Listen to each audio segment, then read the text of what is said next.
All right, students, welcome back to week number 4 of our series, Save the Date. We've been talking about what it means to date, who you've got to be, some of the parameters that you got to set, and all those things, and all the things that help you not to be completely clueless the first time you ask somebody out or the first time you really want to date somebody. We want you guys to have the tools to be able to date the right way and date in a way that's going to honor God, because at the end of the day, that is the highest priority for all of your relationships, is to honor God. And so today I have one more piece of overarching advice that I want to give to you guys that was given to me by my parents when I was younger, and has helped me for a very long time. So I'll just go ahead and start in on this. But before we get there, I guess it's funny that back in ancient times, 20 years ago or so, if you wanted to know something about somebody, you actually had to go talk to them.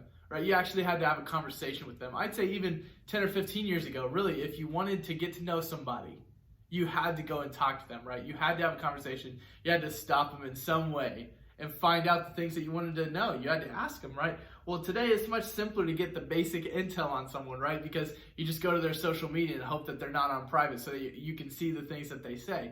And I know that seems a little creepy, but we all do it. And we try not to like pictures from 52 weeks ago. We all try to do those things. And we act like it's weird when other people do it, but we all do it. We all creep on each other because we want to know more about other people, right? We all do this. And so it's much easier to find, the things that people like nowadays. You can find what type of food they like. You can find out what sports they're into. You can find out what their hobbies are. You can find out all of these things just by looking around on social media, right? We can find all of those things really instantly. But with one exception, there's really one thing that we can't really know until we talk to a person, right? And that's who they're into, right? Unless they're already with somebody and they obviously have a picture, of course. But if you wanted to know who somebody was into, they're not putting that information on social media. And the same is true for those of us who may even already be dating somebody. See, there are probably a lot of reasons why we keep a relationship low-key, but here are a few. This is an area where we don't like other people's input. We don't want to hear what other people have to say about our relationships, right? You want to keep it your business. You don't want other people in your business, so you keep it private. We're afraid that the people closest to us might even disapprove of the relationship. Like what if the person that you're really into doesn't have a good reputation around the school? What are the other people going to think if they know that you're into them, right? And this even leads it further, we're afraid that our parents might not even approve, right? And some of us have parents that it doesn't matter how good this guy is, how cute he is, how nice he is, how good he treats his mom, it doesn't matter. He's a boy, he's not gonna come and take you out on a date until you're 22 years old, right? But there are a lot of reasons that we keep relationships and we keep things like who we're into really secret, right? It's really personal information, right? Well, if we continue to keep those things private, sometimes it can lead to bad decisions, to bad things. And so there's some really good reasons for not making every moment of your life, especially your dating life, public knowledge. There's good reasons to hold those kinds of things back. But at the same time, you can see how this nobody knows about who I like or who I'm dating approach can really backfire on us. It can really be bad for us. It can lead to minor or even major relationship disasters, like the wrong person finding out, right? Or not having any accountability, like not having anyone to look out for you in a relationship. If you haven't told anybody that you and this boy or this girl are together and you guys have been dating, you guys have been seeing each other, you've gone out a couple times, but you don't tell anybody, you don't have any accountability. You don't have anybody looking out for you or watching your back in that situation. So let me tell you the truth about all of this. Dating in the dark is destructive. You see, if you have to hide something, it's probably hurting you. Okay, so the relationships that we hide, the relationships that we don't tell people about, the relationships that we keep away from other people, that's normally because deep down, we know it's not the greatest thing for us. Deep down, we know we're probably doing something that we shouldn't be. Deep down, we probably know that we're going down a road that we don't need to be going down. And that's what I want to encourage you with during this last sermon is have someone there for you. Don't date in the dark. Let someone come in alongside you and support you in these things, right? Let someone else show you and give you advice and bring you through these kinds of dating processes, because it's hard to do alone. And not only is it hard to do alone, but then you don't have any backup plans. You don't have anybody to be accountable to. And this is what the book of Proverbs says about it. It's Proverbs chapter 11, verse 14, and it says, "For lack of guidance, a nation falls, but victory is won through many advisors." And so here's what Solomon is saying. He's saying that if a nation doesn't have enough advisors giving advice, it just falls apart, right? Now we can take that on a large scale and apply it to our own lives. The same is true for us. If we only rely on ourselves for guidance and direction and those things, at some point we're going to fall. At some point we're going to fail. And we have no one else there to help us back up. You see, when we only use our perspective on things, our view is very limited. It's very limited. We only see the good things. We only see the things that we want to see. And we don't see the red flags about people in our lives. We don't see that. But other people in our life may be able to help with that.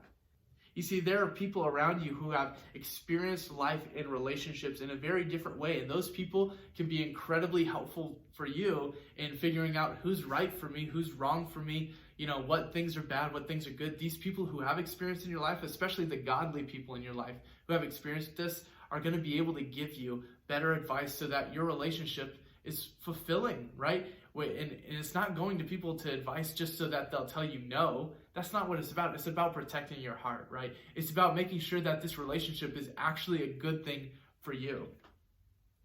And how do you find advisors in your life?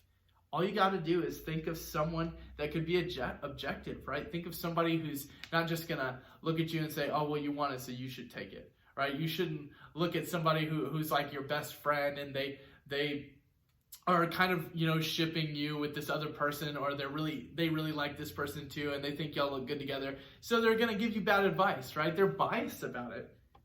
You see, your friends, the people that are your age, your peers, probably don't have much more to say about dating than you do, okay? Odds are, even if they've had a boyfriend or girlfriend, they do not have the experience that someone who's a little bit older than you guys does, okay?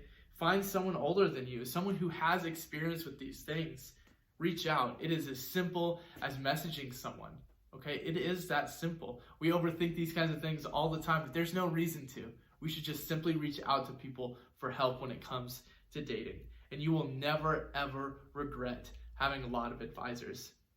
So like I said earlier, dating in the dark is a bad idea. It leaves us without accountability. It leaves us without help in hard situations, because relationships, dating, it's hard. It's not easy. And so we need to have people there to help us out with that. And so there's one last piece of scripture that I want to give you guys as we go ahead and finish up this series. And it's in 2 Corinthians chapter 6, verses 14 and 15. And really, you'll see in a second, this verse is a little self-explanatory, but it's talking about who we should be pursuing, right? Who we should be dating, who we should have relationships with, those kinds of things. This is what it says. "Do not be mismatched with unbelievers, for what partnership is there between righteousness and lawlessness? Or what fellowship does light have with darkness? What agreement does Christ have with Belial? Or what does a believer have in common with an unbeliever?" You see, when you're looking for someone to date, you and that person, you guys need to believe the same things. And that sounds like what I'm saying is just putting up rules for you, but it's not about rules or what religion somebody is or what religion somebody else is. If that person doesn't believe in the same things that you do, they're going to have different boundaries than you. They're going to have different thoughts about what life is supposed to look like. They're going to have different thoughts about what dating looks like. And that's going to be a really hard relationship, okay? Not only does this rule, but like this idea of dating someone who has the same beliefs as you, it protects you, not just from something bad happening, but it points you in the right direction. It points you towards having a really good relationship. It points you towards having a really fulfilling relationship. That's important. And so that's our series, Save the Date. And I'm so excited that you guys joined me online to do it. And I'm so excited for what you guys are going to be walking through over the next few years of your lives, because at the end of the day, dating is an exciting thing. And we want to be here for you so that you can do it in a way that protects your heart and sets you up for the future, for good things, for fulfilling relationships. That's what we want. Dating is an ongoing conversation. And little pieces of advice, they're not always one size fits all. And so if you ever need help, if you ever need a piece of advice for you, don't be afraid to reach out to the account. Don't be afraid to reach out to the adult leaders that are in our group. We want to be here for you. We want to help you out in this area of your life. So if you need or want help in this area of your life, don't hesitate to reach out to us. We'd love to hear from you. And also, I just miss you guys generally. I want to hear from you. So message the account, comment on our stuff. We love you guys and we miss you so much. And we will see you soon, hopefully. I'm praying for all of you. We'll see you later. Bye.